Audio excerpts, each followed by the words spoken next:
Edward is the same color as Thomas and the same size as James.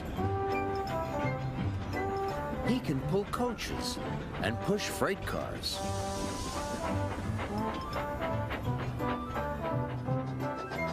And he often works as a back engine.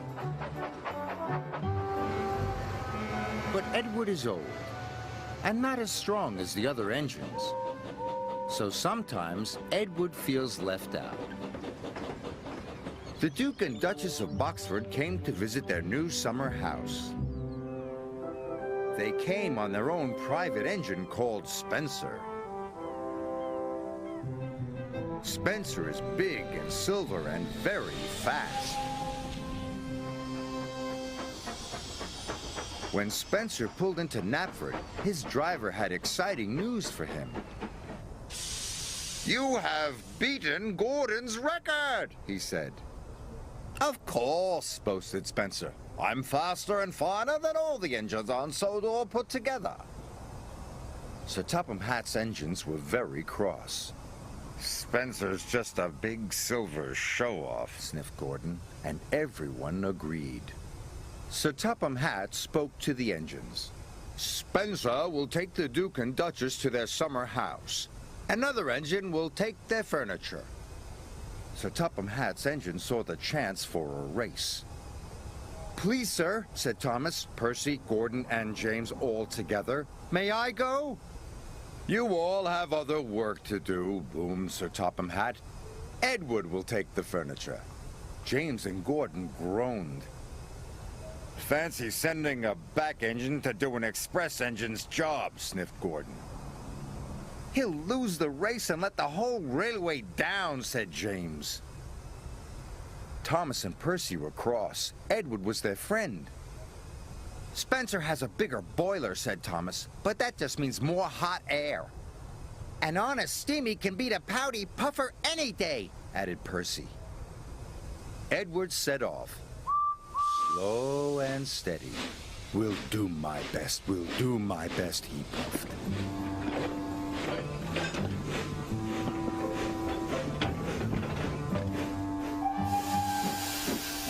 Spencer set off and quickly passed Edward.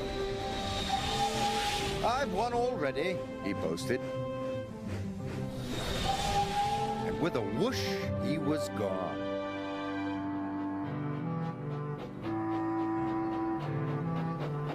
Edward came to the bottom of a steep hill.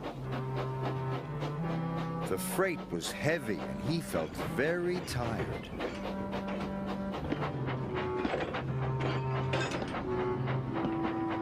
He huffed and he puffed and was soon at the top.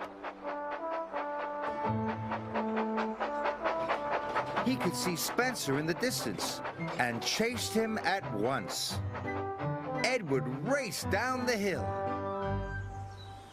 Spencer stopped at Wellsworth Station. The Duke and Duchess wanted to buy some tea and cakes from the refreshment lady. Edward teetered into view. "Hurry, old boy," laughed Spencer. "Can't have you finishing too far behind me." Edward wished he could have a rest too, but the station master and the porters had heard about the race. "Hooray for Edward!" they cheered. Edward picked up steam and proudly puffed past Spencer. But then the Duke and Duchess finished their tea, and Spencer was off in a flash. He roared past Edward. Fastest and best, he boasted. Edward was nearly out of puff. The furniture felt heavier than ever.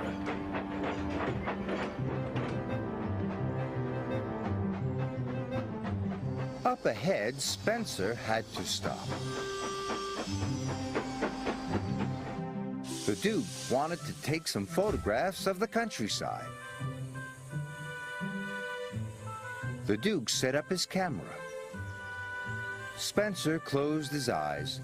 "Nothing to worry about," he said lazily.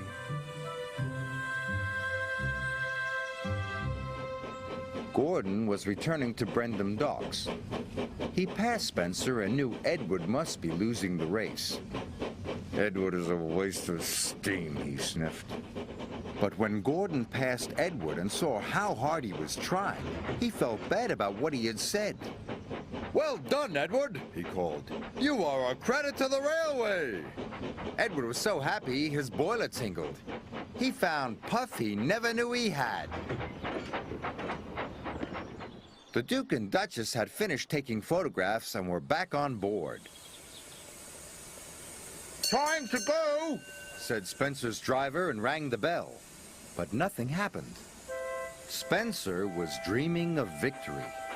He didn't hear the bell. And he didn't hear Edward puffing past him. Spencer's driver rang the bell again.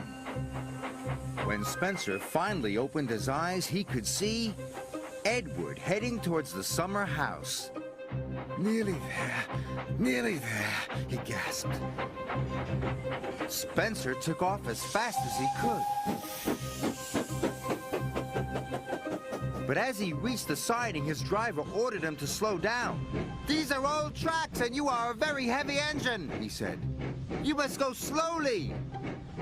Spencer had no choice. He had to slow down. And he trundled slowly down the siding. With every click and every clack, he knew he had lost the race. Edward puffed toward the summer house. "I've won," he gasped. "I did it!" Edward felt like a really useful engine. "Hooray! I've won!" he cheered loudly. Edward felt like the pride of the Sodor Railway, and he was right.